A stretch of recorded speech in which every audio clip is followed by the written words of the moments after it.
반갑습니다. 내 가족의 사건처럼 늘 최선을 다하는 법무법인 이현입니다. 오늘은 사기죄 집행유예에 대해 한번 알아보도록 하겠습니다. 사기죄 혐의가 인정되면 어떤 처벌을 받게 될까요? 10년 이하의 징역 또는 2천만 원 이하의 벌금에 처해지게 됩니다. 이뿐 아니라 이득을 본 금액에 따라 특정경제범죄가중처벌법까지 적용될 수 있는데요. 사기죄로 취득한 금액이 5억 원 이상 50억 원 미만이라면 3년 이상의 징역에 처할 수 있고, 이득 금액이 50억 원 이상이면 최대 무기징역까지 선고될 수 있습니다. 이처럼 처벌 수위가 낮지 않기에 사기죄 집행유예를 받기 위해선 빠른 대응이 필수입니다. 우선 사기죄가 성립하는지부터 확실하게 따져보아야 하는데요.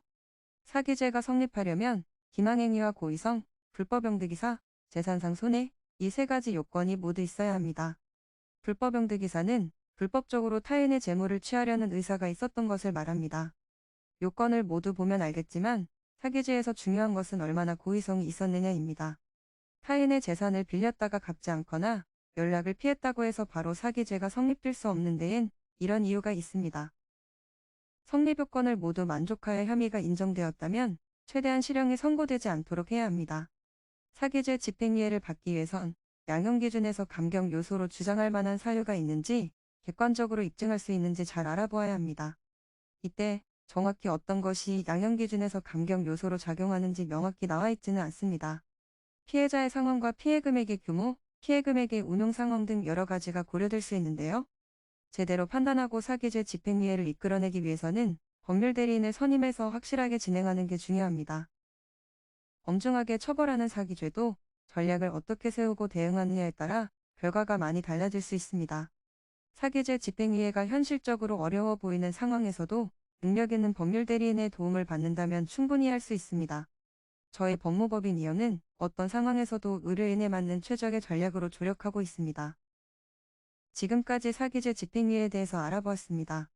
사기죄 집행유예로 문제가 생기신 분들, 저희 법무법인 이현으로 연락 주시기 바랍니다.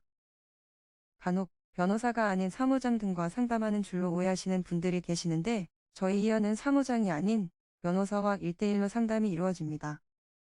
또한 복잡한 절차를 가진 프랜차이즈형 법무법인들과는 달리 법무법인 이현은 이현만의 원패스 시스템으로 효율적이고 빠른 소통이 가능합니다.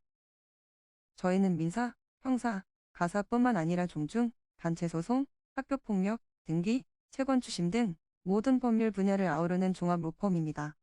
이현만이 가진 4단계로 이루어진 체계적인 법률 상담 서비스를 통해 사건의 해결 가능성, 해결 키포인트 등을 총망라하여 종합적인 시각으로 안내해드리고 있습니다. 보다 정확한 상담을 위해 전국, 전 지역 상담 접수를 먼저 실시하오니 해당 화면에 보이는 번호로 먼저 연락을 주시면 친절한 안내 도와드리도록 하겠습니다. 감사합니다.